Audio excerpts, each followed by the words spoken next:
हरिः ॐ श्री गुरुभ्यो नमः हरिः ॐ शन्नो मित्रः शं वरुणः शन्नो भवत्वर्यमा शन्न इन्द्रो बृहस्पतिः शन्नो विष्णुरुक्रमः नमो ब्रह्मणे नमस्ते वायो त्वमेव प्रत्यक्षं ब्रह्मासि त्वमेव प्रत्यक्षं ब्रह्म वदिष्यामि ऋतं वदिष्यामि सत्यं वदिष्यामि तन्मामवतु तद्वक्तारमवतु अवतु माम् अवतु वक्तारम् ॐ शान्ति शान्ति शान्तिः ॐ सहनाववतु सहनौ भुनक्तु सह वीर्यं करवावहै तेजस्विनावधीतमस्तु मा विद्विषावहै ॐ शान्ति शान्ति शान्तिः ॐ सदाशिवसमारम्भाम् शङ्कराचार्यमध्यमाम् अस्मदाचार्यपर्यन्ताम् वन्दे गुरुपरम्पराम् श्रुतिस्मृतिपुराणानाम् आलयम् करुणालयम् नमामि भगवत्पादम् शङ्करम् लोकशङ्करम् शङ्करम् शङ्कराचार्यम् केशवम् बादरायणम् सूत्रभाष्यकृतौ वन्दे भगवन्तौ पुनः पुनः ईश्वरो गुरुरात्मेति मूर्तिभेदविभागिने व्योमवद्व्याप्तदेहाय दक्षिणामूर्तये नमः निधये सर्वविद्यानां विशदे भवरोगिणां गुरवे सर्वलोकानां दक्षिणामूर्तये नमः ॐ नमः प्रणवार्थाय शुद्धज्ञानैकमूर्तये निर्मलाय प्रशान्ताय दक्षिणामूर्तये नमः तत्सर्वात्मकम् वायुवाख्यं ब्रह्म मय्येवं स्तुतं सत विद्यार्थिनं माम् अवतु विद्यासंयोजनेन तदेव ब्रह्म वक्तारम् आचार्यं च वक्तृसामर्थ्य संयोजनेन अवतु अवतु माम् अवतु वक्तारम् इति पुनर्वचनम् आदरार्थम् शान्तिः शान्तिः शान्तिः इति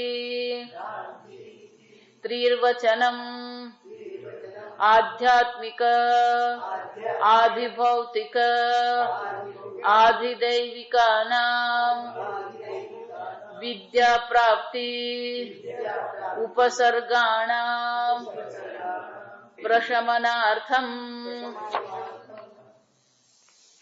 ऋतं वदिष्यामि सत्यं वदिष्यामि तन्माम् अवतु શંકરાચાર્યજી આ તન મામ અવતુ પર કે છે તદ એટલે કે એ પરમાત્મા જે છે સર્વાત્મકમ વાયુવાખ્યમ બ્રહ્મ એ બ્રહ્મ જેને આપણે નમસ્કાર કર્યા જે સમષ્ટિ છે જે પ્રત્યક્ષ પણ છે જે પરોક્ષ પણ છે અને જે સર્વાત્મકમ એટલે કે જે સર્વ સ્વરૂપે અહીંયા અભિવ્યક્ત થઈ જ રહ્યા છે એ બ્રહ્મ જે છે એ બ્રહ્મને મયા એવમ સ્તુતમ સત. મામ એટલે અહીંયા કોણ છે? તો કે આ વિદ્યાર્થી પ્રાર્થના કરે. આ શાંતિ પાઠ કોણે કરવાનો છે? વિદ્યાર્થીએ કરવાનો છે. તો કે હું જે વિદ્યાર્થી છું, મામ વિદ્યાર્થી નામ, મને વિદ્યાર્થીને અવતું રક્ષતું. આ અવતું એટલે કે રક્ષ. જો ઓમ નો અર્થ પણ થાય અવતું એટલે ઓમ નો અર્થ પણ શું થાય? અવતું. પરમાત્મા મારી રક્ષા કરે. તો કે વિદ્યાર્થીની રક્ષા કરવી એટલે શું? ભગવાન ગાઈડ બનીને પેલા ગાર્ડ બનીને ઉભા રહે. એટલે શંકરાચાર્યજી કે છે વિદ્યા સંયોજને. આ ભગવાન રક્ષા વિદ્યાર્થીની કઈ રીતે કરે? કે સતત એને શાસ્ત્રના સંપર્કમાં રાખે, ગુરુના સંપર્કમાં રાખે, વિદ્યા સાથે એનું સંયોજન કરી આપે. કેમ? તો કે વિદ્યાર્થીનું કામ જ એ છે વિદ્યામ અર્થયતી ઇતિ વિદ્યાર્થી. વિદ્યાર્થી કોને કહેવાય? વિદ્યામ અર્થયતી. જે વિદ્યાની ઈચ્છા કરનાર છે, જે વિદ્યા માટે પ્રયત્ન કરી રહ્યો છે, એવા એ વિદ્યાર્થીને ભગવાનને આપણે પ્રાર્થના કરીએ કે હે ભગવાન, હું તમને જે સ્તુતિ કરી રહ્યો છું એના ફળ રૂપે તમે શું કરો? મારી રક્ષા કરો, મને આ વિદ્યા સાથેનો સંયોગ કરીએ. જો શંકરાચાર્યજી એટલા માટે કે છે, ગીતામાં ભગવાન કે છે મનુષ્યાનામ સહસ્રેષુ કશ્ચિદ્યતતિ. કોઈક પ્રયત્ન કરે આ સંસારથી વૈરાગ્ય કરીને આ પરમાત્માના માર્ગ પર ચાલવાનો કોઈક પ્રયત્ન કરતો હોય, યતતામપી સિદ્ધાનામ કશ્ચિન મામ વેત્તિ તત્વત. આવા અનેક પ્રયત્ન કરવા વાળામાં કોક જ મને પ્રયત્ન કરીને શું કરે છે? પ્રાપ્ત કરી શકે. આમ આ વ્યવસ્થા ભગવાને આપણને કરી આપવી પડે, પ્રારબ્ધ પ્રમાણે અનુકૂળતા આપવી પડે, જેથી આપણે શાસ્ત્ર અધ્યયન કરી શકીએ. અને એટલા માટે ભગવાનને આપણે શું કહીએ? તન. એ પરમાત્મા, એ સર્વાત્મક બ્રહ્મ જે પ્રત્યક્ષ અને પરોક્ષ છે, એ અમારા સૌનું રક્ષા કરે. અવતું મામ. અવતું વક્તારમ. એ વક્તારમ એટલે કે આચાર્યની પણ એ જ બ્રહ્મ રક્ષા કરે. કેમ? તો કે આચાર્યની રક્ષા કઈ રીતે કરે?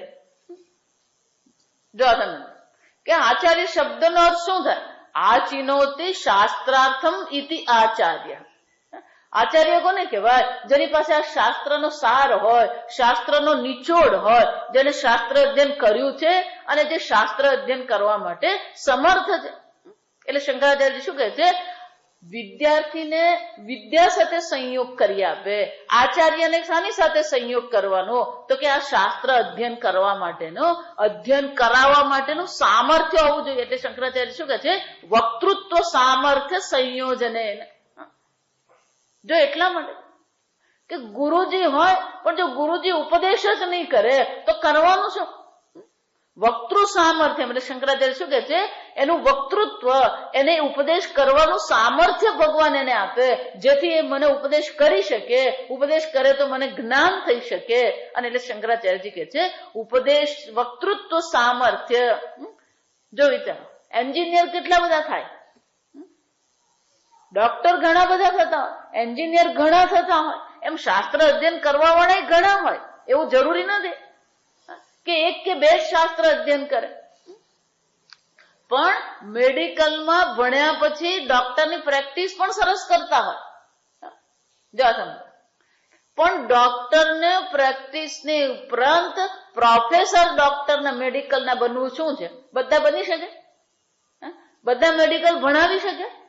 એન્જિનિયર તો બધા જ બની જાય. એન્જિનિયર બનીને બધા ભણાવે ઘણા, પણ એન્જિનિયર બન્યા પછી એ એન્જિનિયરિંગનું જે ભણાવવાનું છે એના માટેનું સામર્થ્ય હોવું જોઈએ. ભણવું એક વસ્તુ છે, ભણાવવું બીજી વસ્તુ છે. વકીલ બન્યા ને વકીલની પ્રેક્ટિસ કરવી એક વસ્તુ, પણ વકીલ તરીકે વકીલના પ્રોફેસર બનવું બીજી વસ્તુ છે. એને માટે શાની જરૂર પડે? વક્તૃત્વ સામર્થ્ય. એ ઉપદેશ કરતા ભણાવવાનું પણ આવડવું છે. જો એટલા માટે એમએસસી થયા પછી સ્કૂલમાં એમને મળે ને પેલો બીએડ કરેલું હોય. બીએડ એટલે શું? એને શીખવવા માટેનું, કેવી રીતે વિદ્યાર્થીઓને શીખવવું જોઈએ એ પણ આપણે શીખવું પડે. જો એ ન આવડતું હોય તો પછી ઉપદેશ કરતા નહીં આવડે. જો આ ઘણી વાર એવું થાય. મારી સાથે ભણવા વાળા ઘણા એવા છે જે લોકો ભણતા હતા ત્યારે ખૂબ સિન્સિયર, ગંભીરતાથી ભણ્યા, અમારી જેમ જ ભણ્યા. પણ હવે ભણાવવાનું આવ્યું ત્યારે શું થાય? મુશ્કેલી પડે એ લોકોને. એવું નથી કે એ લોકોને આવડતું નથી, પણ એ સામર્થ્ય નથી. કોઈ કહે તો એમને ખબર પડે કે આ બરાબર, પણ જયારે એ ભણાવવાનું આવે ત્યારે મુશ્કેલી પડે ને. અને એટલા માટે ભગવાનને આપણે પ્રાર્થના શું કરવાની કે ભગવાન મને તો વિદ્યા સાથે સંયોગ કરો, પણ મને એવા આચાર્ય સાથે સંયોગ કરી આપો જેમની પાસે આ ભણાવવા માટેનું પણ સામર્થ્ય હોય. એટલે ભગવાનને શું કહ્યું? એટલું જ નહીં, પણ એ જે આચાર્ય જેની પાસે આ સામર્થ્ય છે એની પણ તમે રક્ષા કરો, એનો વક્તૃત્વની રક્ષા કરો. મારો આ વિદ્યાના માટેની જે જિજ્ઞાસા છે એ જિજ્ઞાસાની પણ ભગવાન તમે શું કરો? રક્ષા કરો.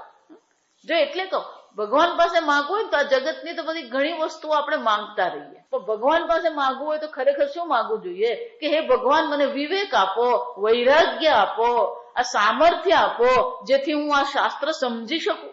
શાસ્ત્ર સમજવા માટેની અનુકૂળતા મને આપો. શારીરિક રીતે, માનસિક રીતે પણ અનુકૂળતા જોઈએ. જો આવડતું એમ જયારે કે તો ફક્ત રક્ષા કરે એટલે સંયોગ જ કરી આપે એમ નહીં. શારીરિક રીતે પણ આપણી રક્ષા કરવી પડે, માનસિક રીતે પણ આપણી રક્ષા કરવી પડે. આપણું મન ઠેકાણે હોવું જોઈએ. આપણી દેશી ભાષામાં શું કહેવાય? આપણું મન ઠેકાણે હોવું જોઈએ. શાસ્ત્ર શ્રવણ કરવા બેસે પણ મન બીજે ભટકતું હોય, જો વિચારો. અને એટલા માટે શું કહે છે? આ મારી પણ રક્ષા કરો અને મારા આચાર્યની પણ તમે રક્ષા કરો ભગવાન. જો આ બહુ મોટી વસ્તુ છે, આપણને સામાન્ય લાગે, પણ આ પ્રકારથી આપણા મનમાં ગીતામાં એટલે ભગવાન કહે છે અનન્યાસ ચિંતયંતુ મામ યે જના પર્યુપાસતે તેષામ નિત્ય અભિયુક્તાનામ યોગક્ષેમં વહામ્યહમ. જો વિચાર, ભગવાન ત્યાં એ જ કે યોગ અને ક્ષેમ એટલે યોગ એટલે અપ્રાપ્તસ્ય પ્રાપ્તિ યોગ. જે આપણી પાસે નથી એને આપણે પ્રાપ્ત કરીએ એને શું કહેવાય? યોગ કહેવાય. પ્રાપ્તસ્ય રક્ષણમ ક્ષેમ, જે છે એની રક્ષા કરવી એને શું કહેવામાં આવે? ક્ષેમ કહેવામાં આવે. જો એટલે આપણે કહીએ ને ક્ષેમ કુશળ આપણે કહીએ ગુજરાતી. તો યોગ અને ક્ષેમ ભગવાન ત્યાં શું કે છે? જેને આ પ્રકારથી અનન્ય ચિંતન કરવું છે એને બધાનું યોગ ક્ષેમની અર્જુન વહામી અહમ, એ જવાબદારી હું લઉં છું. તો કે યોગ ક્ષેમની જવાબદારી એટલે શું? તો ફક્ત ભૌતિક નથી જવાબદારી. રોટી કપડા મકાન જ જવાબદારી ભગવાન લેતા નથી, પણ જ્યાં સુધી જ્ઞાન થાય નહીં ત્યાં સુધી ભગવાન મારી એ પ્રકારે રક્ષા કરે. જો જ્ઞાન પ્રાપ્ત કરવું છે તો જ્ઞાન પ્રાપ્તિમાં પણ શું કરવું પડે? અપ્રાપ્તસ્ય પ્રાપ્તિ કરવી પડે. અપ્રાપ્તસ્ય પ્રાપ્તિ એટલે શું છે? આચાર્ય મને મેળવી આપે, આચાર્ય પાસે હું શાસ્ત્ર અધ્યયન કરું, એના માટેના સંયોગો ઉભા કરે, આ પણ યોગ જ છે. એટલું જ નહીં, ક્ષેમ એટલે ધારણ કરવું. જે શાસ્ત્ર શ્રવણ કર્યું છે એને આપણે મગજમાં ધારણ કરવું પડે. તો ભગવાન ફક્ત ભૌતિક રીતે યોગક્ષેમની વાત નથી કરતા. જો વિચાર, આપણે મંગલાચરણમાં જોઈ ગયા કે આ પુસ્તક લખાયું, તો લખાયા પછી એ જમાનામાં જયારે પુસ્તકો લખાયા ત્યારે પુસ્તકો તો કેવી રીતે લખવામાં આવતા? હાથથી પેલા તાડપત્રી પર લખ્યા હોય. તો પુસ્તકની ભગવાને રક્ષા કરવી પડે. જો આ ભાષ્ય જ જતું રહ્યું, આપણને ખબર છે મોગલ રાજાએ શું કર્યું હતું? આખી નાખી બધી તક્ષશિલાની બધી જે પુસ્તકાલયો હતા, બધા પુસ્તકાલયો શું કરી નાખ્યા? બાળી નાખ્યા. આ સમજવું. તો આ પુસ્તકની ભગવાને રક્ષા કરવી પડે, આચાર્યની ભગવાન રક્ષા કરે, શિષ્યની રક્ષા કરે. કેમ? આ શિષ્યની રક્ષા બહુ જરૂરી. જો વિચાર, પેલો બ્રહ્મજ્ઞાનમાં આવે ખરો પણ મગજ બદલાઈ ગયું, બ્રહ્મજ્ઞાન છોડીને જતો રહ્યો. કોને ખબર આપણું મન ક્યારે બદલાઈ જાય? અને બદલાઈ ગયું શું છે? હવે આ બ્રહ્મ વિદ્યા સાંભળે ચાલે તો આમ એનું મન પણ બદલાઈ જાય. તો મનની અવસ્થા પણ ભગવાને રાખવી પડે જેથી આ શાસ્ત્ર અધ્યયન થતું રહે આપણું. કારણ કે એક દિવસમાં તો આ થવાનું નથી. અને એટલા માટે મનની પણ એ પ્રકારથી ભગવાન વિદ્યા સંયોગ એટલે કે આપણું મન પણ એ પ્રકારથી રાખે જેથી સતત આપણે શાસ્ત્ર શ્રવણમાં રહીએ. અને ગુરુજી પણ આપણને સતત શાસ્ત્ર શ્રવણ કરાવે.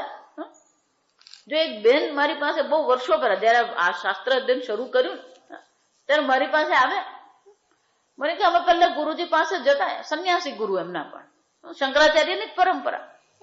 તો કે પહેલા અમે ગુરુજી સાથે જતા તો ખૂબ બધું શાસ્ત્ર અધ્યયન કરતા, ખૂબ સત્સંગ કરતા. જો સમજો, પહેલા એમ કીધું એનો અર્થ શું થયો? તો કે મેં કહું હવે શું થઈ ગયું કે ના સ્વામીજી આશ્રમ બનાવે છે ને એટલે આશ્રમમાં બનાવવું બહુ બિઝી હોય એટલે સત્સંગ કરતા જ નથી. જો વિચાર એનો અચૂત થયો. આશ્રમ બનવાનું શરૂ થઈ ગયું, શાસ્ત્ર શું થઈ ગયું? છૂટી ગયું. ગુરુજીના મનમાં એ રહેવું જોઈએ કે હું ભણાવું. જો આ સમજો, ગુરુજીને પણ એ મગજમાં રહેવું જોઈએ કે મારે શાસ્ત્ર અધ્યયન કરાવવું છે. શિષ્યના મનમાં પણ રહેવું જોઈએ કે મારે શાસ્ત્ર અધ્યયન કરવું છે. આ બંને બાજુથી જ છે. એટલે શું કે છે? અવતું મામ અવતું વક્તારમ, મારી પણ ભગવાન રક્ષા કરો. મારી જ નહીં, મારા આચાર્યની પણ ભગવાન તમે રક્ષા કરો. આમ બંને પ્રકારની રક્ષાની જરૂર છે. બંને બાજુથી આ મેળ પડવો જોઈએ. જો એટલા માટે જ કહું, પેલું ગુરુ અને શિષ્યનું જે છે એ મેળ પડે નહીં તો ગડબડ થઈ જાય પાછી. એમાં શુદ્ધ બોધાનંદજી બહુ સરસ કે બોમ્બેમાં જે સ્વામીજી છે કે ગુરુ અને શિષ્યનું ફક્ત કાળની દ્રષ્ટિએ, દેશની દ્રષ્ટિએ જ નહીં, શાસ્ત્રની દ્રષ્ટિએ જ નહીં, પેલું માનસિક રીતે મેળ પડવો જોઈએ. ગુરુજીને આપણને ફાવ્યું તો ગુરુજી પકડી રાખીએ, પછી ફાવ્યું નહીં તો શું કરવાનું? ગુરુજી છોડી દીધા. ગુરુજી છોડી દે, ગુરુજીને નુકસાન નહીં થાય. નુકસાન કોને થાય? શિષ્યને નુકસાન થાય. એટલે ભગવાનને પ્રાર્થના કરવી પડે, ભગવાન મારી બુદ્ધિ બદલતા નહીં. આ બુદ્ધિ એકવાર થઈ, શાસ્ત્ર અધ્યયનમાં બુદ્ધિ લાગી, ભગવાન હવે એ બુદ્ધિ ન બદલાય એને માટે મારી બુદ્ધિની રક્ષા કરજો. એટલે શુદ્ધ બોધાનંદજી બહુ સરસ કે જો આ બધા બ્રિજ બને ને એમાં પેલું આપણા ઘરમાં સ્લેબ નાખે ને એમ ત્યાં સ્લેબ નહીં નાખવામાં, પેલા સ્લેબ બનાવવામાં આવે અને પછી એ સ્લેબ ને શું કરવામાં આવે? એ ત્યાં ગોઠવવામાં આવે. પેલા એના પાયા જે બનાવેલા હોય, પિલર થાંભલા બનાવેલા, થાંભલા પર શું કરવાનું હોય? પેલા મૂકવામાં આવે. તે થાંભલા પર જયારે પાયા મૂકવામાં આવે સ્લેબ ને, ત્યારે એને શું કરવાનું હોય? એને એલાઇન કરવાનું હોય. એટલે શુદ્ધ બોધાનંદજી એમને બહુ સરસ એકવાર કીધું કે અમે એ નાના હતા ને તો પેલા રમતા હોય તો એમને પેલો નદી જે એમને ગામમાં હતી ત્યાં પુલ બનાવતો તો પહેલી વાર પુલ બનતો હતો. એટલે વર્ષો પહેલાની વાત, 50-60 વર્ષ. એટલે પેલો પુલ બનતો હોય તો છોકરાઓને જોવાની મજા પડે. કેમ? પેલો આમ થાંભલો બનાવે, પછી સ્લેબ બનાવે, પછી સ્લેબ પેલા ક્રેન થી ઉંચકીને મૂકતા હોય.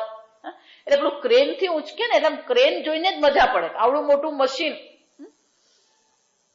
એટલે સ્વામીજી કે અમે બધા રમતા સાંજે, તો રમવાને બદલે અમે લોકો પછી ત્યાં જતા. બ્રિજ બનતો ને ત્યાં જઈને ઉભા રહીએ, હવે ત્યાં જઈને જોયા કરીએ બધું શું કરે એ લોકો.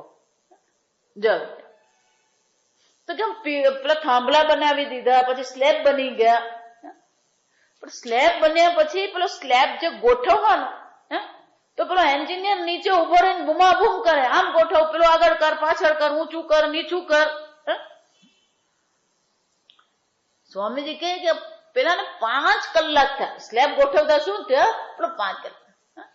એટલે પછી અમે જઈને એને એમ કીધું આટલી બધી વાર કેમ લાગે? આમ કરીને ગોઠવી દેવાનું, વાત પતી ગઈ. પછી કે પેલા એન્જિનિયર અમને લોકોને સમજાવ્યું કે આમ ગોઠવી દઈએ ને તો ગોઠવાય તો જાય, પણ જો પેલો એક સ્લેબ ને બીજો સ્લેબ શું છે એ બરાબર સમાંતર બનેલા નહીં હોય, એ પેરેલલ એ લોકોનું એલાઇનમેન્ટ, અંગ્રેજીમાં શું કહેવાય? એલાઇનમેન્ટ કહેવાય. કે જો 2 સ્લેબનું એલાઇનમેન્ટ જો બરાબર નહીં થયું હોય તો એક સ્લેબ પરથી જયારે વજનદાર વાહન બીજા સ્લેબ પર જાય તો પેલો આંચકો લાગે અને આંચકામાં પેલો સ્લેબ શું થઈ જાય? તૂટી જાય. જો વિચાર, એમ ગુરુ અને શિષ્યની બુદ્ધિ શું થવી જોઈએ? પેલી એલાઇન થવી જોઈએ, એ એલાઇન જ નહીં થાય. એટલે આ ગીતામાં ભાષ્યમાં શંકરાચાર્યજી કહે પેલા શિષ્યની બુદ્ધિ જો ફટકી ને, ગુરુમપી આક્રોશ હતી, પેલા ગુરુને ખખડાવી કાઢે. એ તમને નહીં સમજ પડે, તમે બે રહો શાંતિ. ગુરુજીની બુદ્ધિની સાથે એલાઇનમેન્ટ જ નહીં થતું હોય તો ગમે એટલું શાસ્ત્ર શ્રવણ કરીએ એ પ્રશ્ન બને જ નહીં. જો વિચાર, એટલે શ્રદ્ધાની સાથે શું કહેવામાં આવે? સત્ય બુદ્ધિ અવધારણા ગુરુ વેદાંત વાક્ય શું? સત્ય બુદ્ધિ. આ શ્રદ્ધા જરૂરી. કાલે ભગવાન કીધું શ્રદ્ધાવાન લભતે જ્ઞાન. આ શ્રદ્ધા એટલે એલાઇનમેન્ટ છે. શ્રદ્ધા એટલે બુદ્ધિની, ગુરુ અને શિષ્યની બુદ્ધિનું એલાઇનમેન્ટ થવું જોઈએ. કેમ? કારણ કે ગુરુજી પેલો બ્રહ્મની ચર્ચા કરતા હોય, પેલો શિષ્ય સંસારમાં પડેલો હોય, એટલે બેની બુદ્ધિ શું થવી જોઈએ? ભેગી થવી જોઈએ. ઘણી વાર આપણને એવું થાય, જો આ ગીતામાં જુઓ ને, આ ગીતા એટલા માટે બહુ અદભુત. આ ઉપનિષદ બધું સીધું છે, જો આ સમજ, એમાં સીધી જ બ્રહ્મની ચર્ચા. પણ ગીતા તમે જુઓ ને તો આડી અવડી ચાલતી હોય. પેલો અર્જુન પૂછે શું, ભગવાન જવાબ શું આપે? જો આ વિચાર. એટલે આપણને શું લાગે? આ મારો પ્રશ્ન સમજ્યા જ નથી. એક ભાઈ છે એને એવું જ છે, એ સ્વામીજીને પ્રશ્ન પૂછે ને પછી કે ના સ્વામીજી મારો પ્રશ્ન સમજ્યા જ નથી. એનો અર્થ શું થયો? એ કોને વધારે સમજદાર માને? વિચાર.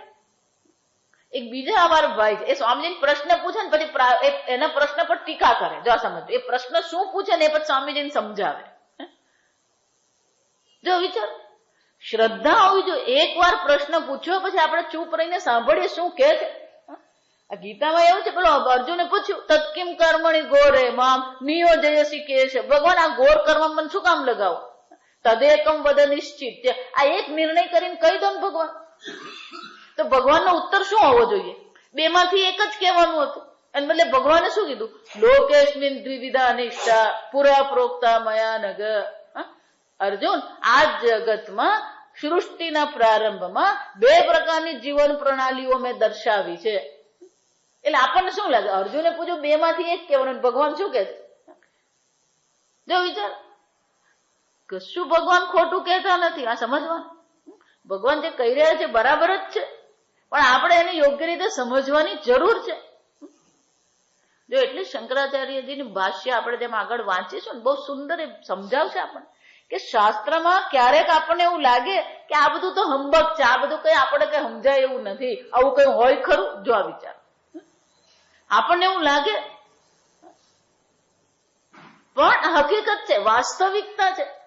શાસ્ત્ર જે કે છે એ ક્યારેય ખોટું હોય જ નહીં, વાસ્તવિકતા. ગુરુ અને શાસ્ત્રમાં શ્રદ્ધા હોવી જ જોઈએ. સત્ય બુદ્ધિ એટલે કે એ જે કહે છે એ સત્ય જ છે. આપણને સત્ય લાગે કે ન લાગે, પણ એ શ્રદ્ધા હોવી જોઈએ. એ શ્રદ્ધાની અહીંયા ચર્ચા કે બંને ગુરુ અને શિષ્યની રક્ષા પણ કરે, ગુરુ અને શિષ્યમાં પણ શું કરે? એ શ્રદ્ધાનો સંબંધ બનાવે, જેથી આ શાસ્ત્ર અધ્યયન થઈ શકે. અને એટલે શું કે છે? અવતુ મામ અવતુ વક્તારમ. વિદ્યાર્થી શું કે છે? મારી રક્ષા કરો, મારી બુદ્ધિની રક્ષા કરો, મારા ગુરુજીની રક્ષા કરો. અવતુ મામ અવતુ વક્તારમ. આ બે વાર કીધું. તો કે બે વાર કેમ કીધું? એટલે શંકરાચાર્ય કહે છે પુનર્વચનમ આદરાર્થમ. જો વિચાર, આ બે વખત કહેવાનો એક જ છે, આદરાર્થમ. એટલે કે એને પ્રત્યેનો આદર છે, એનું મહત્વ છે. આદર એટલે કે એનું મહત્વ છે કે આ વસ્તુ બહુ જરૂરી છે. શાસ્ત્ર તો જરૂરી જ છે, શાસ્ત્ર અધ્યયન પણ જરૂરી છે, પણ આ ગુરુ અને શિષ્યની રક્ષા કરવી પણ એટલી જ જરૂરી છે. અને એટલા માટે શંકરાચાર્યજી કહે છે એક પ્રકારથી ભારપૂર્વક. જો આપણે ઘણી વાર તું જાય છે ને, તું જવાનો કે નહીં ક્યાં? તો જા. બે વાર કેમ પૂછીએ? આપણે પેલો આગ્રહ રાખીએ છીએ કે તું જા, પણ જવા માટે આનાકાની કરતો હોય તો આપણે એને પેલું બે વાર કહીએ. એમ ભગવાનને પણ આપણે શું કરીએ? ભગવાન, મારું પ્રારબ્ધ જે હતું એ હતું, પણ હવે તું શું કર? તારે પ્રારબ્ધ બદલવું પડે તો બદલી નાખ, પણ શું છે?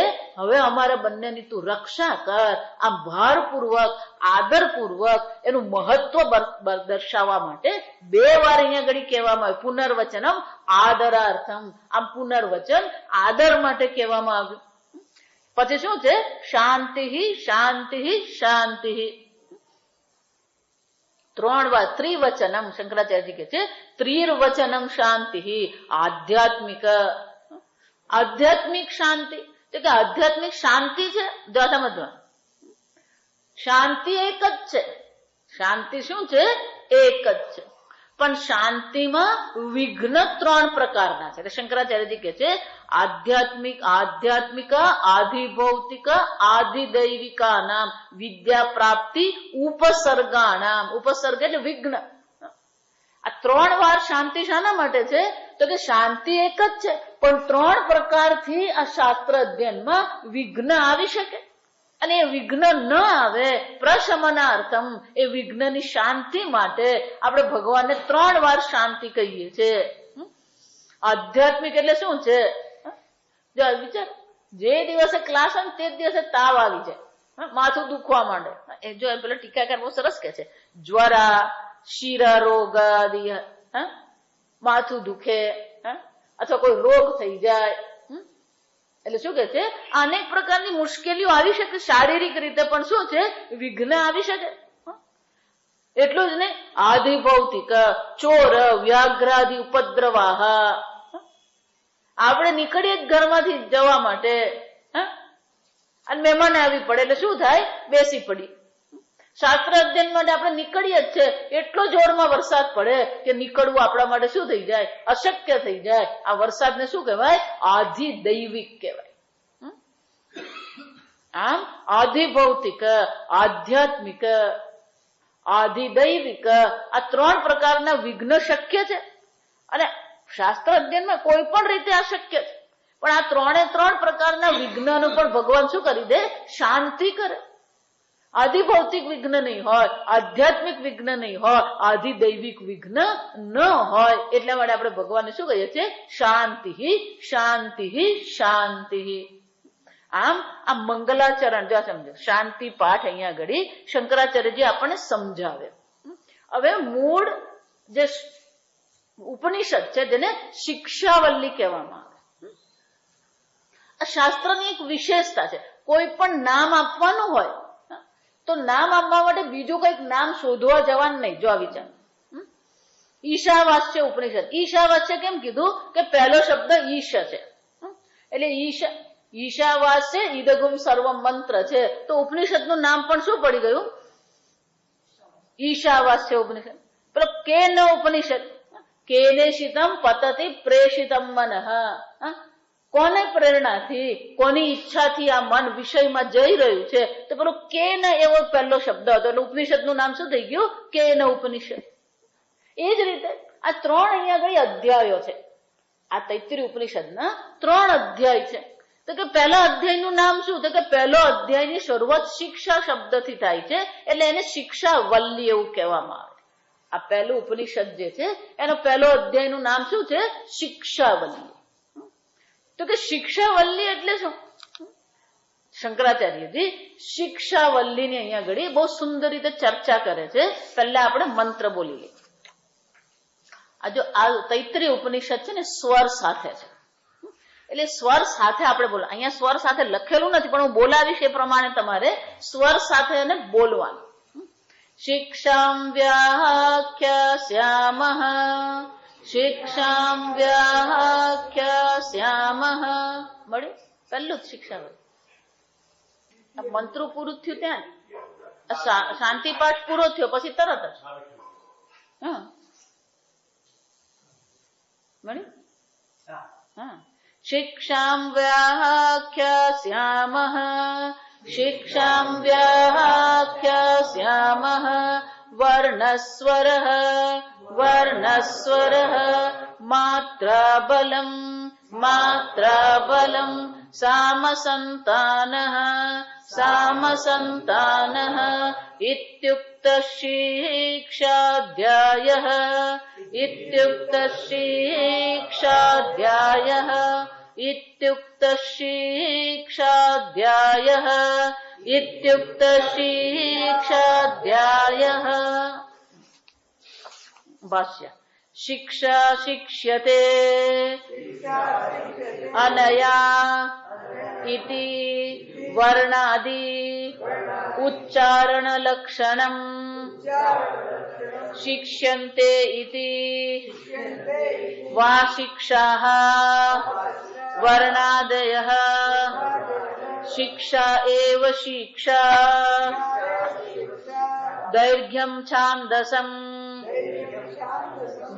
દૈર્ઘ્યમ છાંદસમ. તામ શિક્ષામ વ્યાખ્યાસ્યામઃ વિસ્પષ્ટમ આસમન્તા કથયિષ્યામઃ. ચક્ષિંગઃ વ્યાચિખાસ્તિ વ્યાખ્યાદિષ્ટસ્ય વ્યાંગ પૂર્વસ્ય વ્યક્તવાકર્મણઃ એતદ્રૂપમ તત્ર વર્ણઃ અકારાદિઃ અકારાદિઃ સ્વરઃ ઉદ્દાતાદિઃ માત્રાઃ રસ્વાદ્યાઃ હ્રસ્વાદ્યાહ, હ ની સાથે રેફ છે, હ્રસ્વ, હ્રસ્વાદ્યાહ, હ્રસ્વાદ્યાહ, બલમ પ્રયત્ન વિશેષઃ, સામવર્ણાનામ મધ્યમ વૃત્તિ ઉચ્ચાरणम સમતા સંતાનઃ સંતતિઃ સંહિતા ઇત્યર્થઃ. એષ શિક્ષિતવ્યઃ શિક્ષિતવ્યઃ શિક્ષિતવ્યઃ અર્થઃ શિક્ષા યસ્મિન અધ્યાયે સહ અયં શિક્ષાધ્યાયઃ ઇતિ એવં ઉક્તઃ ઉદિતઃ ઉક્તઃ ઇતિ ઉપસંહારાર્થઃ.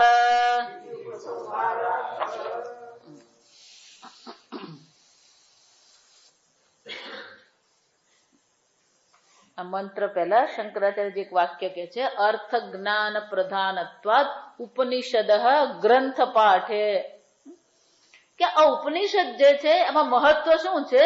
અર્થ જ્ઞાન પ્રધાનત્વ. અર્થ જ્ઞાન એટલે કે દરેક શબ્દના અર્થનું પણ આપણને શું હોવું જોઈએ? યોગ્ય જ્ઞાન હોવું જોઈએ.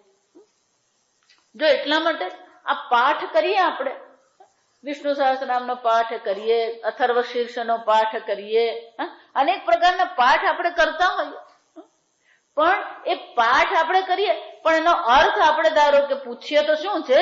અર્થ આપણને સ્પષ્ટ હોય નહીં. પણ આ પાઠ કરીએ ને ત્યારે અર્થ સ્પષ્ટ નહીં તોય ચાલી જાય. જો આ સમજો કેમ કે આપણે ભગવાનની સ્તુતિ કરી, ભગવાનના નામ લીધા, એનું પુણ્ય આપણને મળવાનું જ છે. ગીતાનો પાઠ કરીએ, વિષ્ણુ સહસ્રનામનો પાઠ કરીએ, શિવ મહિમ્નનો પાઠ કરીએ, રુદ્રીનો પાઠ કરીએ, અનેક પ્રકારના પાઠ છે. એમાં અર્થનું બહુ મહત્વ નહીં. જો સમજો, રુદ્રી હોય, વિષ્ણુ સહસ્રનામ, શિવ મહિમ્ન હોય, આ બધામાં અર્થ નહીં ખબર હોય તો ચાલી જાય. શબ્દના અર્થ આપણને ન ખબર હોય તો શું છે? એનું એટલું મહત્વ નથી આપણને. એટલે આ બધા પાઠ આપણે કરી લઈએ, પણ પાઠમાં અર્થ ન સમજાયો તો ચાલે.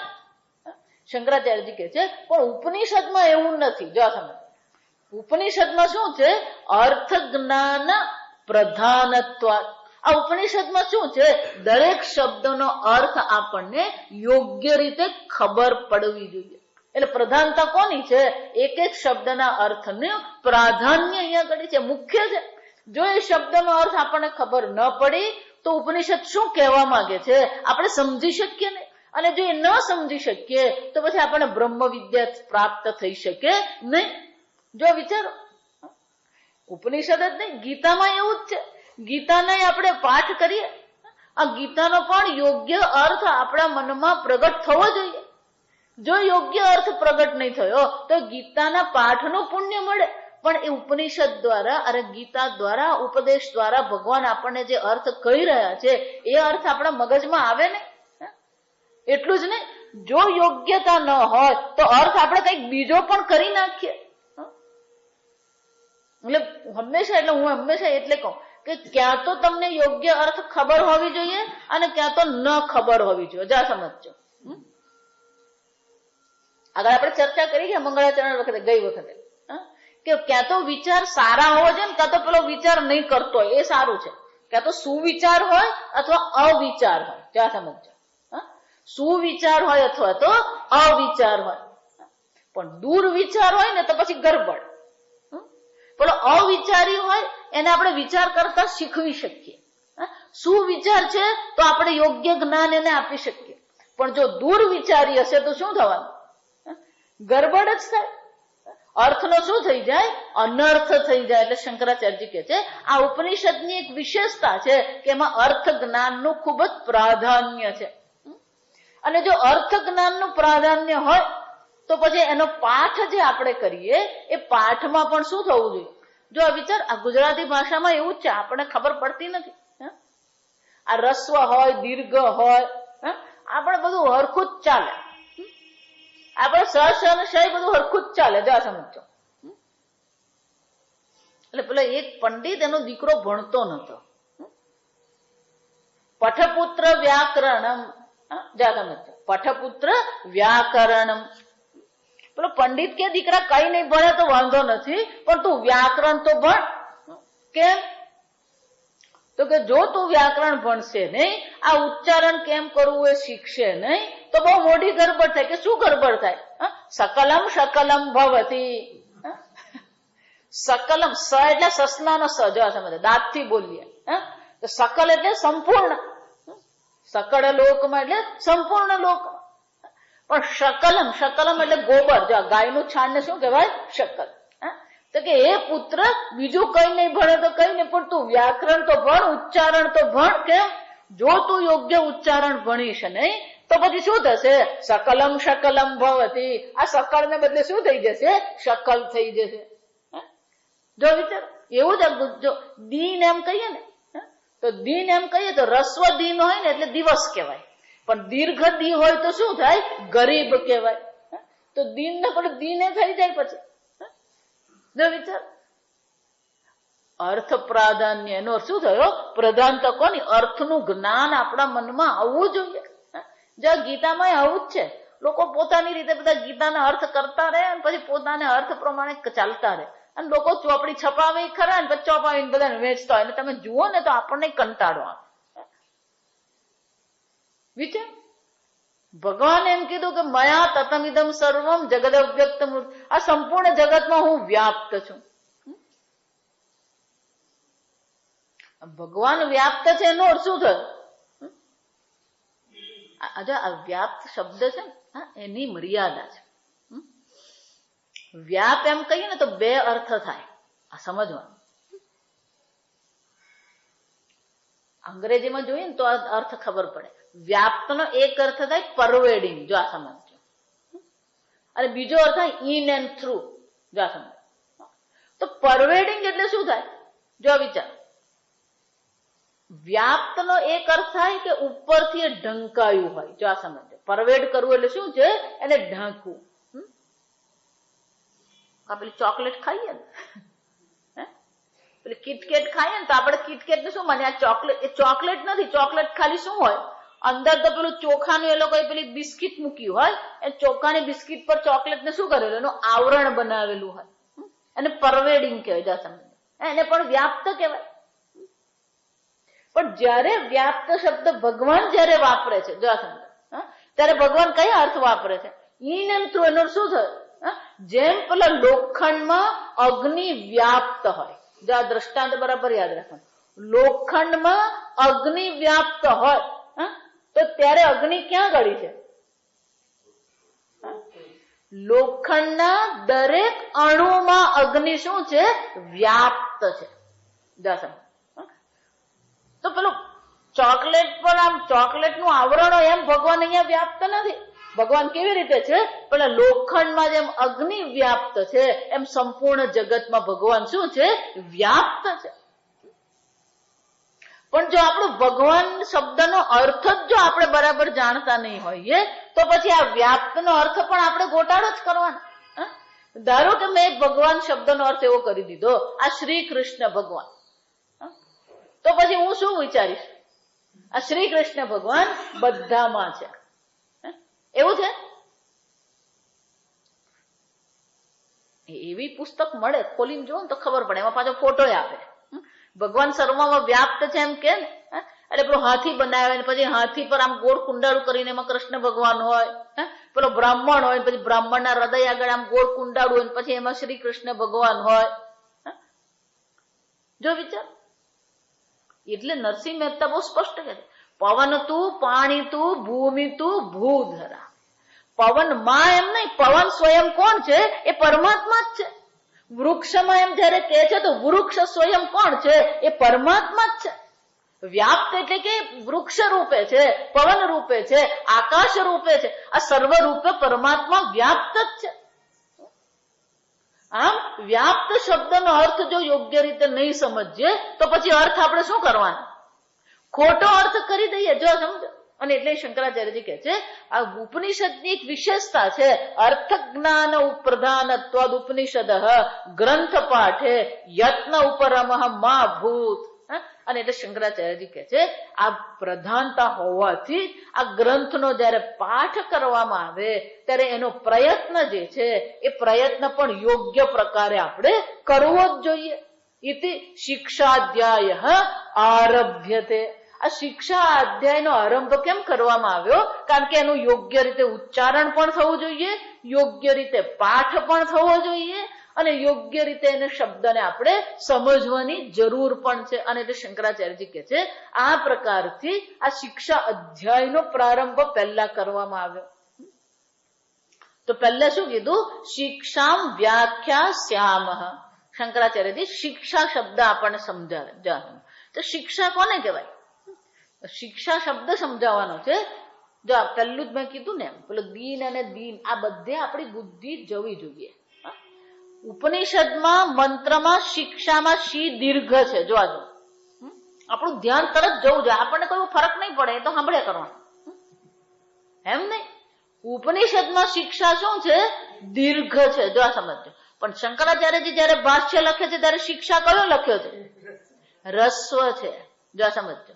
શિક્ષા શિક્ષ્યતે અનયા ઇતિ, જેના દ્વારા શીખવવામાં આવે એને શિક્ષા કહેવાય. તો શું શીખવવામાં આવે? વર્ણાદિ ઉચ્ચારણ લક્ષણ. વેદનું એક અંગ છે શિક્ષા. શિક્ષા કલ્પ નિરુક્ત છંદસ વ્યાકરણ જ્યોતિષમ. વેદના 6 અંગ છે. આ વેદ આપણે પાઠ કરવો હોય, વેદ આપણે ભણવું હોય તો વેદને ભણવા માટે એના 6 અંગો છે. પહેલું અંગ કયું છે? શિક્ષા. બીજું અંગ કયું છે? કલ્પ નિરુક્ત. તો પહેલું જ અંગ વેદનું કયું? શિક્ષા છે. શિક્ષા એટલે શું? એટલે શંકરાચાર્યજી કહે છે વર્ણ આદિ ઉચ્ચારણ લક્ષણ. એનું લક્ષણ શું છે શિક્ષાનું? વર્ણ આદિનું ઉચ્ચારણ. આ દરેક વર્ણનું ઉચ્ચારણ કેવી રીતે કરવું જોઈએ એ પણ આપણે શીખવું પડે. જો આપણે દક્ષિણ ગુજરાતમાં તો કઈ ચાલે, બધું જ ચાલી જાય. જો આ સમજવાનું, બોલતા બી દીવાના और સુનતા બી દીવાના. આ સમજવાનું. બોલવા વાળો બોલે ખરો ને પેલો સાંભળવા વાળો સમજી જાય. જો સમજી જાય. જો આ સમજવાનું. સમજી જાય આપણે બોલીએ, સમજી જાય, સાંભળે. વિચાર સાંભળે અને સમજે. પેલો બોલવા વાળો સાંભળે બોલે, પેલો સાંભળવા વાળો સમજી જાય. જા સમજ. ઉચ્ચારણની સ્પષ્ટતા પહેલી હોવી જોઈએ. જ્યાં સુધી આપણું ઉચ્ચારણ સ્પષ્ટ નથી ને ત્યાં સુધી અર્થ પણ સ્પષ્ટ થઈ શકે જ નહીં.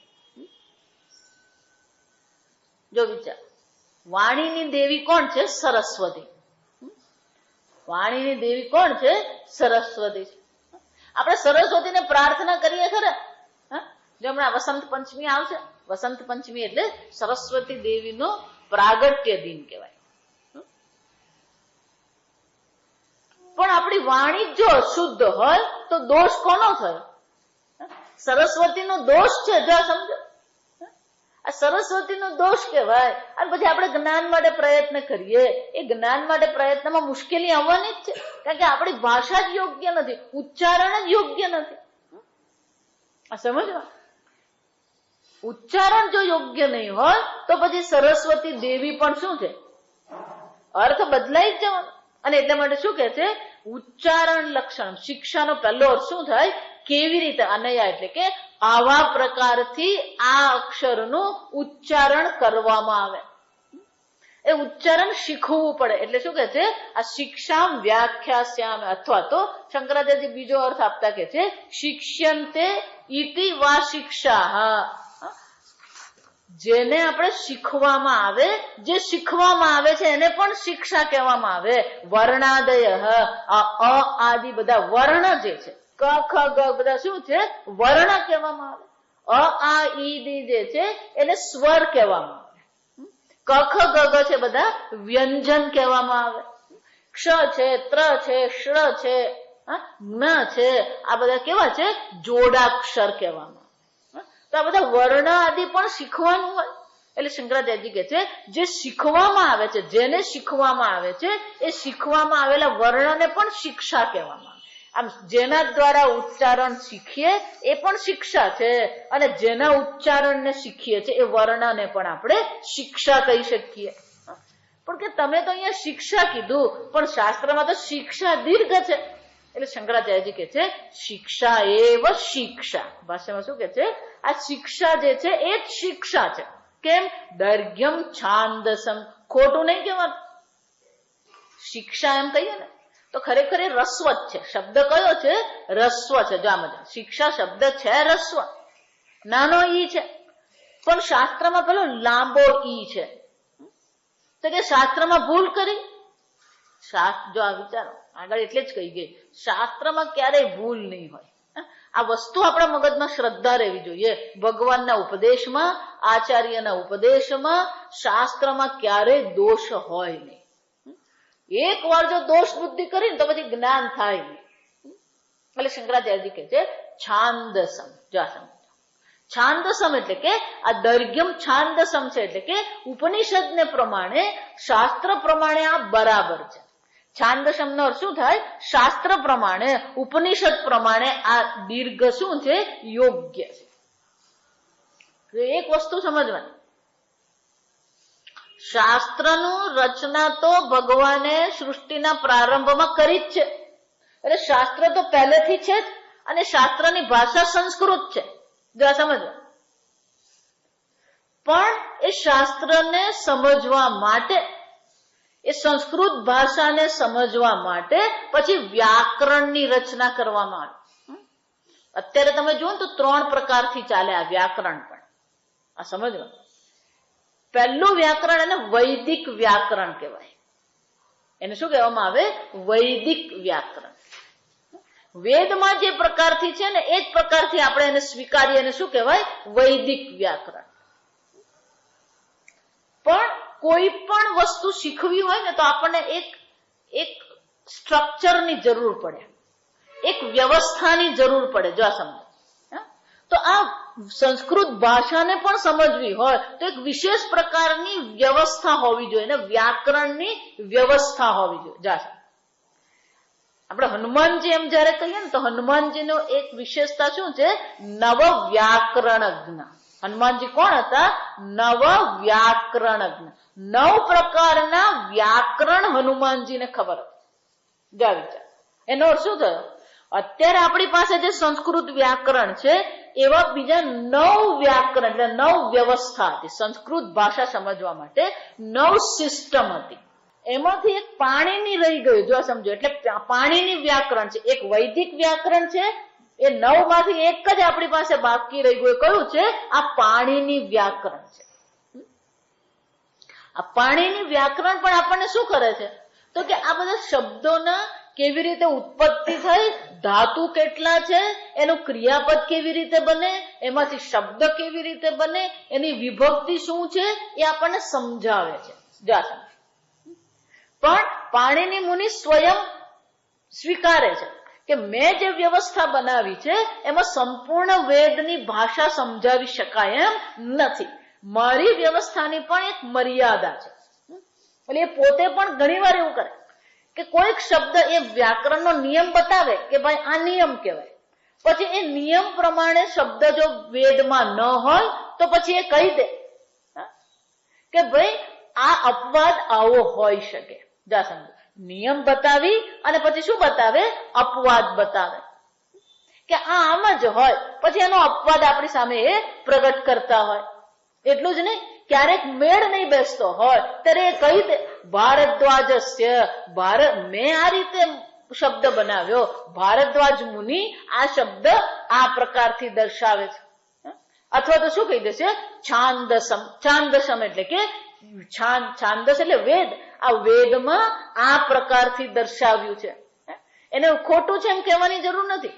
વેદમાં આ પ્રકારથી. એટલે શંકરાચાર્યજી કહે છે આ શિક્ષા આપણે જે જાણીએ છીએ એ પ્રમાણે શિક્ષા રસ્વ છે, એ બરાબર છે, પણ વેદમાં દીર્ઘ છે તો એને પણ આપણે સ્વીકારી લઈએ. છાંદસમ એટલે કે દોષયુક્ત નથી, વેદ પ્રમાણે દીર્ઘ પણ શક્ય છે. છાંદસમ. તામ શિક્ષામ વ્યાખ્યાસ્યામઃ. અહીંયા આચાર્ય શું કહે છે? આ શિક્ષાનો અમે હવે શું કરીશું? વ્યાખ્યા કરીશું. શંકરાચાર્યજી વ્યાખ્યા શબ્દ આપણને બતાવે. જો આ સમજ કે વ્યાખ્યા કોને કહેવાય? વ્યાખ્યાસ્યામઃ કીધું આચાર્યએ તો કે હવે અમે તમને આ શિક્ષાની વ્યાખ્યા કરીશું. એટલે શંકરાચાર્યજી કહે છે વ્યાખ્યા શબ્દ જે છે એમાં 2 ઉપસર્ગ છે અને એક ધાતુ છે. જો આ સમજો, આ ખ્યા ધાતુ છે, ખ્યા ધાતુ છે, એની સાથે 2 ઉપસર્ગ છે, વી વત્તા આ. એટલે શંકરાચાર્યજી કહે છે વી ઉપસર્ગનો અર્થ થાય વિસ્પષ્ટમ. આ શબ્દનો અર્થ થાય આ સમાનતા. સ્પષ્ટ રીતે પૂર્ણતઃ અમે સમજાવીશું. એટલે શંકરાચાર્યજી કહે છે આ વ્યાખ્યાસ્યામઃ એવું કીધું એટલે કે છે કથયિષ્યામિ. હા, અમે કહીશું તમને સ્પષ્ટ રીતે, પૂર્ણતઃ અમે તમને કહીશું. શંકરાચાર્યજી કહે છે ચક્ષિંગ ખ્યાચાક્ષિષ્ટ. આ ખ્યા જે શબ્દ જે છે, આ ખ્યા શબ્દ જે છે એ ખ્યા શબ્દ ક્યાંથી આવ્યો? તો કે છે એનો ખ્યા જે છે એ ક્યાંથી છે? તો કે ચક્ષિંગ. જો સમજો, ચક્ષિંગ એટલે કે આ ચક્ષી જે ધાતુ છે એનું પછી ખ્યા બની ગયું. તો કે ખ્યા કયા અર્થમાં છે? તો કે આદિષ્ટસ્ય વ્યાંગ પૂર્વસ્ય વ્યક્ત વાક કર્મણ એતદ રૂપમ. કે આ ધાતુ તો ચક્ષ છે. જો એના પછી આ ચક્ષુ બને. જો સમજો, ધાતુ કઈ છે? આ ચક્ષુ ધાતુ છે, ચક્ષ ધાતુ છે. પણ એ ચક્ષ ધાતુને બદલે પેલો ખ્યા એવો અહીંયા ઘડી આદિષ્ટસ્ય. જો વિચાર, હું તમને બતાવું એટલે ખ્યાલ આવશે. જાનાતી એટલે જાણે છે, આપણને ખબર છે. જાનાતી એટલે શું છે? જાણે છે. આ જાનાતી આપણને ખબર છે, ક્રિયાપદ છે જાનાતી. પણ કે એનો ધાતુ કયો છે? તો કે ધાતુ જ્ઞા છે. ધાતુ કયો છે? જ્ઞા છે. પણ જ્ઞાનો શું થઈ ગયો? જન આદેશ થઈ ગયો. જા સમજ, આ વ્યાકરણ છે, આ સમજવા. એવી જ રીતે પશ્યતી આપણને ખબર છે, પશ્યતી આપણને ખબર છે, પશ્યતી જુએ છે. પણ ધાતુ કયો છે? તો કે દૃશ ધાતુ છે. જા સમજ, આ બધી જગ્યાએ બદલાય. એટલે મૂળ ધાતુ હોય પણ જયારે એનું ક્રિયાપદ બનાવવામાં આવે ત્યારે ક્રિયાપદમાં એનો બીજો ત્યાં આગળ બદલી નાખવામાં આવે. આવા ઘણા બધા ધાતુઓ છે જે બદલાતા હોય. આ જ્ઞાનો જન્મ થાય.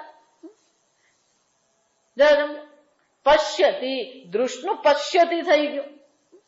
આમ અનેક પ્રકારથી જો સમજો, પીબતી આપણને ખબર છે, પીએ છે, પીબતી છે. પણ પીબતી ધાતુ પીબ ધાતુ નથી, પા ધાતુ છે. ધાતુ કયો છે? પા ધાતુ છે. એ પા ધાતુ પરથી પીબતી બની ગયો. આમ અહીંયા આગળ શંકરાચાર્યજી કહે છે ચક્ષિંગ. પણ ધાતુ તો ચક્ષ છે, પણ ચક્ષિંગ આ સૂત્ર છે. જો આ સમજો, આ પાણીનું સૂત્ર છે. ચક્ષિંગ ખ્યા આદિષ્ટસ્ય. આ ચક્ષિંગ ને બદલે, ચક્ષ ધાતુ ને બદલે ખ્યા અહીંયા આગળ આદેશ કરવામાં આવ્યો અને એની પહેલા શું લગાવવામાં આવ્યું? વી અને આ. વી અને આંગ પૂર્વસ્ય. એટલે કે છે એની આગળ વી અને આ 2 ઉપસર્ગ છે. તો કે એનો અર્થ શું થાય? વ્યક્ત વાક કર્મણ. એ વાણી એની કેવી હોવી જોઈએ? વ્યક્ત વાક. જા સમજો, વ્યક્ત વાક એટલે કે સ્પષ્ટ રીતે ઉચ્ચારણ થવું જોઈએ. જો એટલા માટે આ જયારે પણ ઉચ્ચારણ કરીએ ને, પાઠ કરીએ ને, ત્યારે ધીમે ધીમે સ્વરથી નહીં કરવાનું હોય.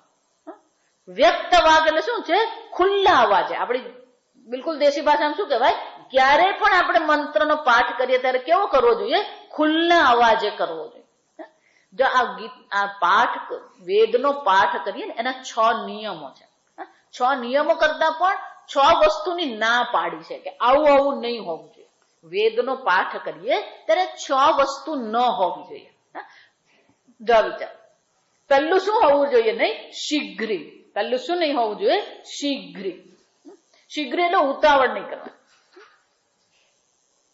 કંપી. કંપી એટલે શું છે? આમ ડોલતા ડોલતા નહીં બોલવાનું. ભજન કીર્તન કરો ને વસ્તુ અલગ છે, પણ જયારે વેદનો પાઠ કરવો હોય ત્યારે શું છે? આ ડોલવાનું નહીં. શીઘ્રી, કંપી. વિચાર. પછી કે છે અલ્પકંઠા. હા, અલ્પકંઠા એટલે શું છે? ધીમો ધીમો અવાજ કાઢે, એ પણ કામનો નહીં. જો સમજો, આ પાઠ કરીએ ને વેદનો, શિક્ષામ વ્યાખ્યાસ્યામઃ, શિક્ષામ એ બોલાય જ નહીં. જો સમજ, ધીમેથી બોલવા જાવ તો આ વેદનો પાઠ થાય જ નહીં. તમારે શું કરવું પડે? ખુલ્લા અવાજ જ બોલવો પડે, તો જ અવાજ આવે, તો જ એ પ્રકારથી સ્વર આપણો યોગ્ય બેસે. અને એટલે શું કે છે? પહેલી વસ્તુ અલ્પકંઠા, એનું ધીમું ધીમું નહીં હોવું જોઈએ, અલ્પકંઠા નહીં હોવું જોઈએ. એટલું જ નહીં, આ જો નિયમ બહુ જોરદાર છે. અનર્થ જ્ઞા, હા, અર્થ વગર બોલીએ, અર્થ જાણ્યા વગર જ પાઠ કરીએ. એટલું જ નહીં, લિખિત પાઠ કા, હા, લખેલું પેલો વાંચે. જો આ સમજો, તો કે છે આ ઉતાવળ કરવાની નહીં, ડોલવાનું નહીં હોય. પછી અલ્પ એટલે કે એનો અવાજ યોગ્ય, આ બધા નિયમો છે. આવું ન હોવું જોઈએ. આવી રીતે પાઠ કરે અધમા, હા, એવું કીધું ત્યાં શાસ્ત્રમાં. શું કહેવામાં આવ્યું? આ પ્રકારથી જે પાઠ કરનારો છે કેવો છે? અધમા. હા, આ બધા પાઠ કરનારા યોગ્ય નથી. એને એટલે કે છે કે વિસ્પષ્ટમ, જો એટલે અહીંયા આગળ કીધું વિસ્પષ્ટમ વ્યક્ત વાક. આપણી વાત કેવી હોવી જોઈએ? વ્યક્ત હોવી જોઈએ, યોગ્ય હોવી જોઈએ, સ્પષ્ટ હોવી જોઈએ. અને એટલે શંકરાચાર્યજી કહે છે આ ખ્યા ધાતુ જયારે વી અને આ ઉપસર્ગ સાથે હોય ત્યારે એનો અર્થ શું થાય?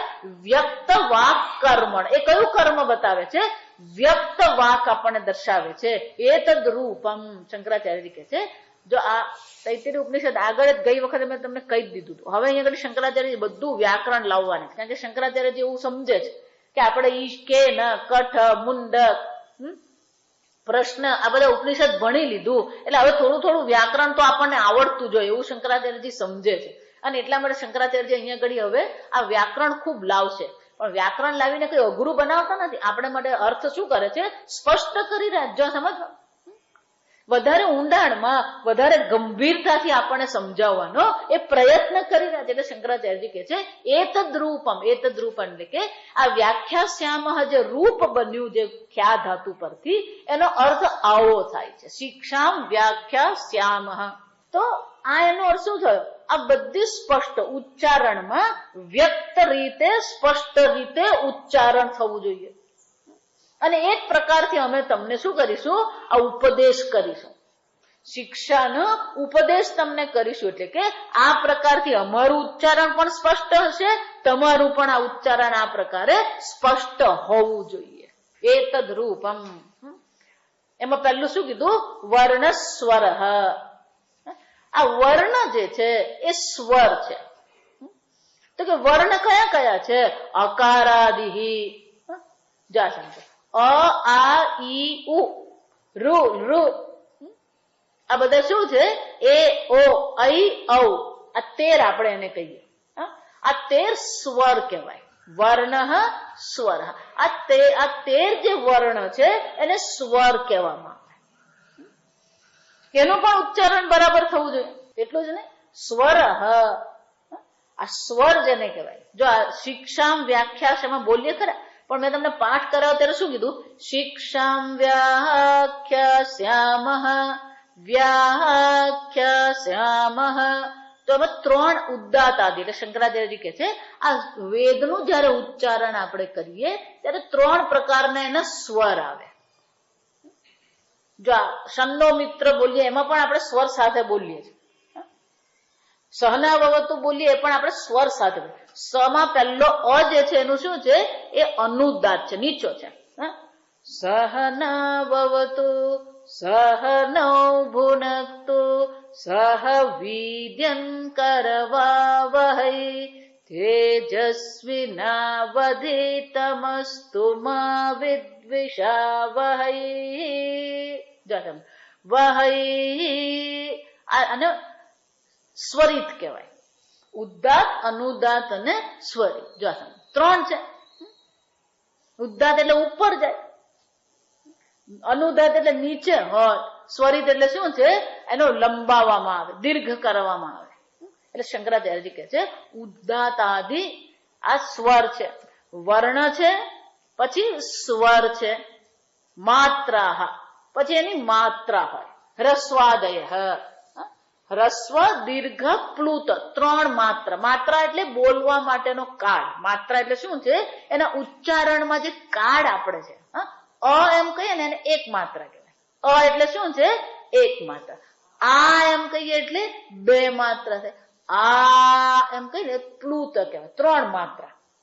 જો આ આર્ય સમાજને કોઈ પણ પુસ્તક કે કોઈ પણ જગ્યા જો ને તમે, તે લોકો ઓમ કેવી રીતે લખે? પેલો ઓ લખેલો હોય, પછી 3 સંસ્કૃતનો લખેલો હોય, પછી મકાર લખેલો હોય, ખોડો મ હોય. જા સમજો. તો પેલું 3 જે છે ને એ 3 એમ બતાવે છે કે આ ઓ જે છે એ પ્લુત છે. જા સમજો. ઓ સ્વયં દીર્ઘ તો છે જ, એટલે 2 માત્રા છે, પણ ખરેખર ઓમમાં ઓની કેટલી માત્રા છે? 3 માત્રા છે. એટલે પેલું 3 બતાવીને શું કે છે? એ પ્લુત છે. ઓ જે છે એ શું છે? પ્લુત છે. પ્લુત એટલે 3 માત્રા છે ત્યાં. એટલે એ લોકો ઓમ એમ લખે. ઓમ બોલાય જ નહીં. જોશો, આ ઓમ બોલો એ ખોટું કરે. ઓમ એમ છે, એમાં 3 માત્રા જેટલું લંબાવાનું છે બોલો. એટલે આ ઈ ઉ જા સમજ. આ બધાને માત્રા છે. શંકરાચાર્યજી કહે છે દરેક જે અક્ષર હોય એનું વર્ણ હોય, એની માત્રા હોય. જા સમજો. વર્ણ છે, વર્ણનો સ્વર છે, અને વર્ણનો શું છે? માત્રા છે. મેં આગળ કીધું ને દીન અને દિન. દિન એમ કહીએ તો દિવસ થાય. દિન એમ 2 માત્રા કરીએ તો શું થઈ જાય? ગરીબ થઈ જાય. એટલું જ ને. બલમ પ્રયત્ન વિશેષ. શિક્ષામ વ્યાખ્યાસ્યામ વર્ણસ્વર માત્રા બલમ. બલમ એટલે પ્રયત્ન વિશેષ. જો આ પ્રયત્ન વિશેષમાં આપણે બધા ગોટાળા કરીએ અસમજમાં. તો કે પ્રયત્ન કોને કહેવાય? તો કે દરેક વર્ણના ઉચ્ચારણ માટે વિશેષ પ્રકારનો પ્રયત્ન કરવો પડે. આ પ્રયત્નમાં જે છે 2 વસ્તુ આવે. પ્રયત્ન પણ આવે અને સ્થાન પણ આવે. ધારો કે ક એમ કહીએ તો ક જે છે એ ક્યાંથી બોલ્યો? કંઠમાંથી આવે. ક, ખ, ગ, ઘ, અંગ, અ. આ બધા ક્યાંથી આવે? કંઠમાંથી. અ, ક, ખ, ગ, ઘ, અંગ, હ. આ બધા ક્યાંથી આવે છે? કંઠ. સ્થાન કંઠ જ છે. જો સમજો. છતાં દરેક અલગ અલગ પડે છે. તેનો અર્થ શું થયો? સ્થાન એક જ હોવા છતાં અલગ કોને કારણે પડે? તો કે પ્રયત્ન વિશેષને કારણે. તો કે ક એમ કહીએ, જો વિચારજો, તો એ કઠોર છે. ક શું છે? કઠોર છે. ખ શું છે? કઠોર છે. પણ કે ક, જો વિચાર, કંઠ છે અને કઠોર છે, તો બંને સરખા રહેવા જોઈએ, પણ સરખા નથી. ક અને ખ આપણને અલગ ખબર પડે છે, તો એમાં પ્રયત્ન વિશેષ હોવો જોઈએ. તો કને અલ્પ પ્રાણ કહેવાય. કલ્લોને શું કહેવાય? અઘોષ અથવા તો અલ્પ પ્રાણ કહેવાય. પેલો કેવો છે? ઘોષ. ઘોષ એટલે પેલો હવા નીકળે તા ખ. જા સમજો. ક ખ. તો પ્રયત્ન વિશેષ છે. વિશેષ પ્રકારનો પ્રયત્ન છે. સ્થાન પણ છે, કઠોર પણ છે, અને પછી શું છે? ઘોષ છે, એટલે ખ કહેવાય. એવી રીતે ગ જે છે એ પણ કંઠ જ છે, પણ મૃદુ છે. ઘ પણ કંઠ છે અને મૃદુ છે, પણ ઘ કેવો છે? ઘોષ છે. અલ્પ પ્રાણ, મહાપ્રાણ, અને પ્રયત્ન કહેવાય. બલમ એટલે શું છે? શંકરાચાર્યજી કહે છે આ દરેક ઉચ્ચારણમાં વિશેષ પ્રકારનો પ્રયત્ન કરવો પડે તો એ વિશેષ પ્રકારથી ઉચ્ચારણ થાય. જો આપણે બધું જ, જો મેં કીધું બધું જ ચાલી જાય નહીં. શાસ્ત્ર શું કહે છે? શાસ્ત્રના આચાર્યો આપણને શું કહે છે? યોગ્ય માત્રા હોવી જોઈએ, યોગ્ય સ્વર હોવો જોઈએ, યોગ્ય પ્રયત્ન હોવો જોઈએ. જો વિચાર, આ બધું બરાબર હોવું જ જોઈએ. વર્ણ પણ બરાબર હોવો જોઈએ, એની માત્રા પણ બરાબર હોય, એનો સ્વર પણ બરાબર હોય, અને એનું બળ એટલે કે પ્રયત્ન પણ બરાબર હોવો જોઈએ. સ એમ કહીએ ને તો સ એટલે દંત્ય છે. જો આ સમજો. સુરત એમ કહીએ ને તો સુરતનો સ કયો છે? દંત્ય છે. સગડીનો સ આપણે એને કહીએ. ષટકોણનો શ કહીએ તો કયો છે? મૂર્ધા છે. આપણી જીભ ક્યાં લાગે? ઉપર તાડવા પર લાગે, એને મૂર્ધા કહેવામાં આવે. શંકરનો શ કયો છે? તાલુ છે. તાલુ એટલે આપણા જીભના અંતમાં જ્યાં જીભ જોડાય ને એને તાળું કહેવાય, તાળું કહેવાય. શ શ સ જો વિચાર, સકલ ની બદલે પછી શકલ થઈ જાય. જો એવું જ આપણી ગરબડ જ છે. આ શંકરભાઈ બોલીએ જ ને, શંકરભાઈ કે શંકર એટલે વર્ણ શંકર થઈ જાય. જો સમજ,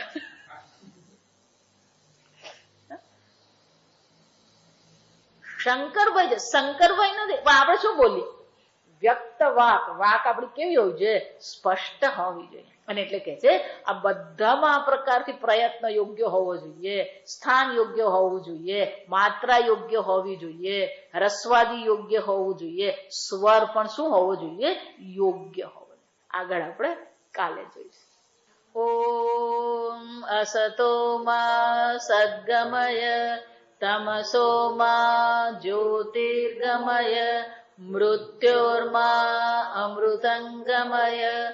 ઓમ પૂર્ણમદ પૂર્ણમિદં પૂર્ણાત પૂર્ણમુદચ્યતે પૂર્ણસ્ય પૂર્ણમાદાય પૂર્ણમેવાવશિષ્યતે. ઓમ શાંતિ શાંતિ શાંતિ. હરિ ઓમ શ્રી ગુરુભ્યો નમઃ. હરિ ઓમ.